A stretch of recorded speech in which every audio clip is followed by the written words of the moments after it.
میدونم نقطه ضعف همتون کویو یا اسپیکینگ چینیه. بریم سراغ 5 تا تکنیک فوق العاده برای تقویتش. آخری از همه مهمتره.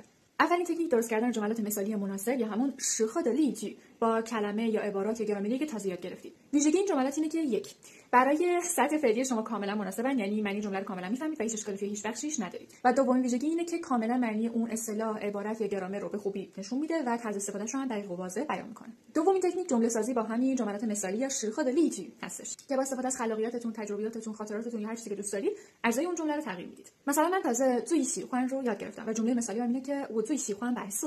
حالا ارزشش رو چطور تغییر میدن؟ مثلا میگن و زوی سیخوان هونسه و ما زوی سیخوان لوسه.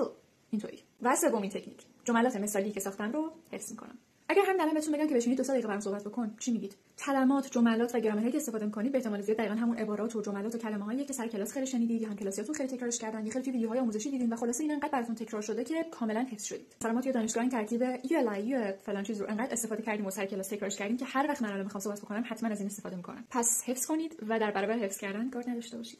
و تکنیک چهارم که من از یک دوست چینی یاد گرفتم و خیلی مهم و کاربردی و به درد بخوره، ساختن مایند مپ برای کلمه‌ها، گرامرها یا عباراتی که یاد می‌گیریم. هر کلمه با یک معنی به خصوص و در ترکیب با یک سری کلمه‌های ویژه توی چینی یا هر زبانی استفاده میشه که بهش کالوکیشن گفته میشه. حالا اگر شما کلمه رو خارج از کالوکیشن یا خارج از جمله یاد بگیرید، خیلی احتمال زیادی وجود داره که اون کلمه رو اشتباه یاد بگیرید و اشتباه استفادهش کنید یا اینکه جمله‌تون عجیب غریب باشه و شبیه به اون چیزی که چینی خودشون تلفظ می‌کنن و میگن نباشه. پس برای هر چیز جدیدی که یاد می‌گیرید با استفاده از AI، سایت‌ها و هر چیز دیگه که دوست دارید با این نمودارهای چنگالی یه دونه مایند مپ درست کنید و کلمه‌های مرتبط، کالوکیشن‌ها، فریزها، چامیوها و کلا هر چیزی که مرتبط باشه میتونید پیدا بکنید و توی این مایند مپتون بنویسید. بعد موقع صحبت کردن با خودتون، تمرین کردن جلوی آینه، ضبط کردن صداتون وقتی دارید صحبت می‌کنید و تمرین‌های کویی دیگه که دارید به هر شکلی میتونید این نمودار رو بگیرید جلوی چشمتون، مثلا نگاش کنید و از چیزایی که نوشتید استفاده کنید و صحبت کنید. میتونید برای موضوع مشخص مثل بیماری، غذا یا رستوران، هابی یا هر موضوع دیگه که دوست دارید از این مایند مپ درست کنید و بعد راجعش صحبت کنید. مهم اینه که وقتی که حرف میزنید این مایند مپ رو ببینید. یعنی نیاز نیست که چیزی رو از توش حفظ بکنید. این مایند مپ باید باشه تا چیزای مختلفی به هم دیگه ربط بدید و بعد از این مدت صحبت کردن به خلاقیت برسید. و تکنیک پنجم که از همه مهمتره ترکیبی از تکنیک 3 و 4.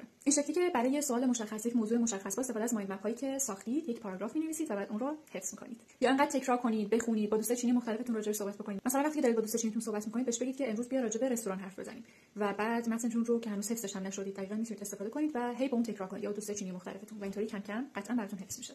و مطمئن باشید دفعه بعدی که سر کلاس استادتون از اون موضوع یا حتی موضوعات نزدیکش سوال بپرسه خیلی راحت میتونید حرف بزنید و جواب بدید و صحبت کردن براتون آسان‌تره.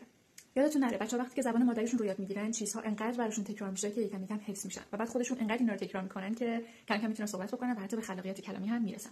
شما از این پروسه استثنا نیستید. ویدیو دوم کویو با آکادمی چینی گوام رو از دست ندید.